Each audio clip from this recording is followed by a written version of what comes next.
Hi, and welcome back to day 23 of my 30-day video challenge.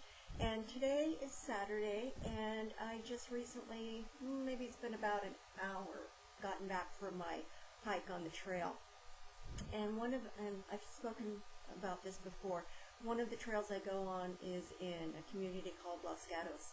And I used to live and work in Los Gatos, and I had a brick and mortar business there. So I know quite a few people in the town. And as I was walking back to my car, I ran into an old client of mine. I used to do massage therapy and skincare. And I ran into him, and he's a triathlete, and we were starting to talk, and he's like, what happened? How come you're not doing, massage anymore? I had to go with someone else and stuff, and he was a good client for maybe 6 years or so. I always knew when there was a race or an activity going on because he would always call about 4 days in advance to come in for a session.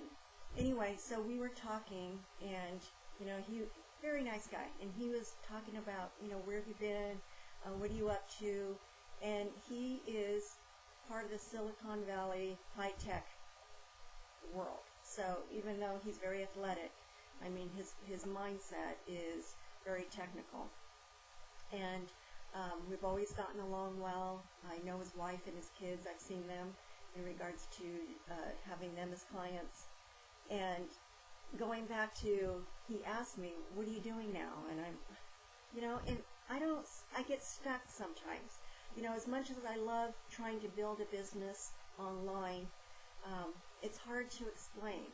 And I don't think, I loved what I did, and I did it for 15 years, massage therapy and skincare, and I loved it, and I still love it, and I follow it, and I still, practice forms of massage, and, I still give tips on skincare. I do all that stuff. But to go back and open a brick and mortar business now at this point in my life, or even this time in 2013, I don't think it's feasible anymore. With marketing and the way the economy has been, I know I took a big hit with the economy. And, most people don't understand how a brick and mortar business runs if you're not a huge company. So, and it's tiring. And I don't think going forward I would ever do that again.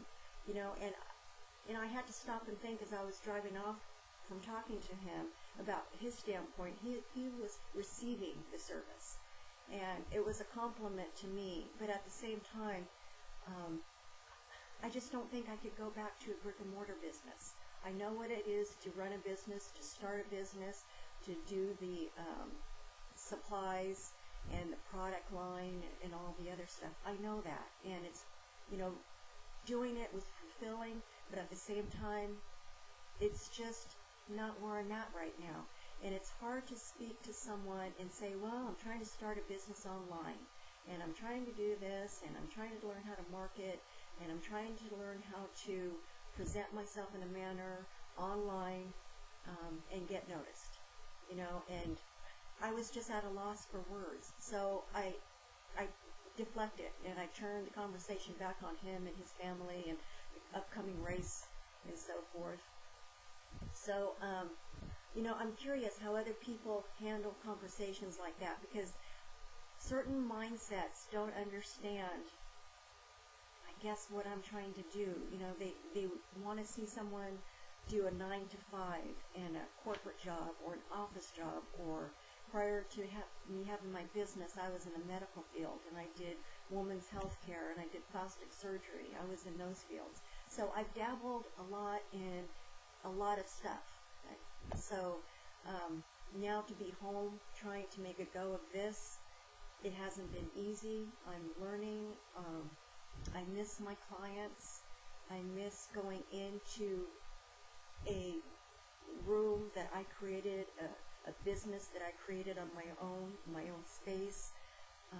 I miss that, and I miss the people, but I don't miss the hectic struggle of a brick and mortar business.